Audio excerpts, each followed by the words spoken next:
Hello everyone, welcome back to my another video. So আমরা প্রতি বছরই ঈদে আমরা কোনো না কোনো ফ্রেন্ডের বাসায় একসাথে সাজুগুজু ঈদের ড্রেস পরে আমরা ওই দিনটা আর কি পার করি। আর এবার আর তেমন কিছুই হয় নাই, এই জন্য আমরা আর কি বলতেছিলাম যে আমরা কোথাও বের হয়ে একটু টাইম স্পেন্ড করে আসি।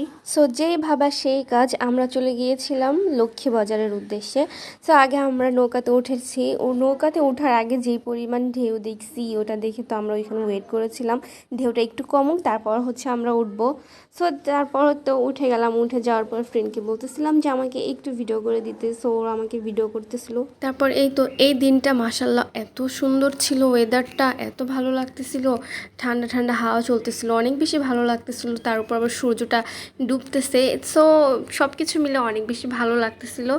তারপর যদিও আমরা যেখানে যাইতেছি ওইখানে নতুন করে দেখার মতো কোনো কিছুই নেই, কারণ আমরা অনেক আগেই এখানে আমাদের অনেক বেশি আসা যাওয়া ছিল একটা সময়। এখন খুব বেশি একটা যাওয়া হয় না প্রয়োজন ছাড়া। আর যেহেতু আমার ফ্রেন্ডরা একটু কিছু কেনাকাটা করবে, সেই জন্য যাওয়া আর একটু ঘোরাঘুরিও হইলো। সো আমরা ওইখানে ভিতরে গিয়ে আগে কিছুক্ষণ রেস্ট নিছি, আমরা বসেছিলাম, অনেক বেশি গরম লাগতেছিল। তো এখান থেকে ঘোরাফেরা করার পর আমরা সাথে সাথে বের হয়ে গেছিলাম। আর আমার ফ্রেন্ডরা এখান থেকে কিছু টপ, আর এখানে কিন্তু রিজনেবল প্রাইসে অনেক কিছু পাওয়া যায়। তোমরা যদি চাও তাহলে আমি কোনো একটা সময় এটা ফুল একটা ভিডিও তোমাদের জন্য শেয়ার করব। বিশেষ করে মেয়েদের জন্য এই জায়গাতে অনেক সুন্দর সুন্দর জিনিস আছে, যা আমরা কিন্তু ঈদের কয়েকদিন পরেই গিয়েছিলাম, বাট তারপরও অনেক বেশি ভিড় ছিল, কারণ এই জায়গাতে অনেক বেশি জমজমাট থাকে সবসময়। এই তো তারপর কেনাকাটা শেষ করে আমরা খাবারের দিকে চলে যাই। আর এখানে ফার্স্ট একটা স্টলের দিকে দেখতেছিলাম যে লাইভ ওনারা পিজা মেক করে দিচ্ছিল। সো আমরা এটা দেখে আমাদের অনেক বেশি ইন্টারেস্টিং লাগলো অ্যান্ড ভাবলাম বেশি হাঁটাহাঁটি না করে এখান থেকে একটা পিজা অর্ডার করি। সত্যি বলতে তখন আমাদের অনেক বেশি টায়ার্ড লাগতেছিল, সো আমরা তো বসেছিলাম। আর এই যে ভাগ্নিটা ছিল ওকে দিয়ে আমি ভিডিওগুলো করাইতেছিলাম, আর ও যেভাবে পারছে সেভাবে এই ভিডিওটা নিছে।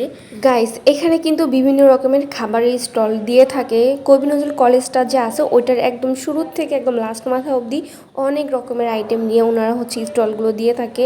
সো আমরা তো খুব বেশি দূরে যাইনি, অ্যান্ড আমরা ওই কলেজের সামনে থেকেই আর কি এই পিজাটা আমরা নিয়ে নিয়েছিলাম, যেটা আমাদের কাছে তো খুব ভালো লাগছিলো। তোমরাও আসলে ট্রাই করে দেখতে পারো কেমন লাগে। এই তো তারপর এত অপেক্ষা করার পর এই যে দিয়ে গেছে আমাদের খাবারটা। তারপর আগে আমি ভিডিও করে নিতেছিলাম, ওদের খাবারের আগেই আমি বলে রাখি এই দাঁড়া আমি ভিডিও করব, তারপরে খাবি। এই তো তারপর আমরা খাওয়া শেষ করে আমরা ফুচকা খাওয়ার জন্য চলে যাই। ফুচকার জন্য দেখো আমি লাইন ধরে আসছি, আর এখানে কত পরিমাণ ভিড় ছিল দেখতেই পারতেছো। তো এই তো আমি দাঁড়ায় দাঁড়ায় আর কি ভিডিও করার জন্য আর কি একটু পোজ নিতেছিলাম। মামার ফুচকাগুলো একদমই ভালো ছিল না, ভালো লাগে নাই। সো যাই হোক, সবাই ভালো থাকবেন, আল্লাহ হাফেজ। আর আমার পেজটা ফলো না দিলে অবশ্যই ফলো দিয়ে দিও।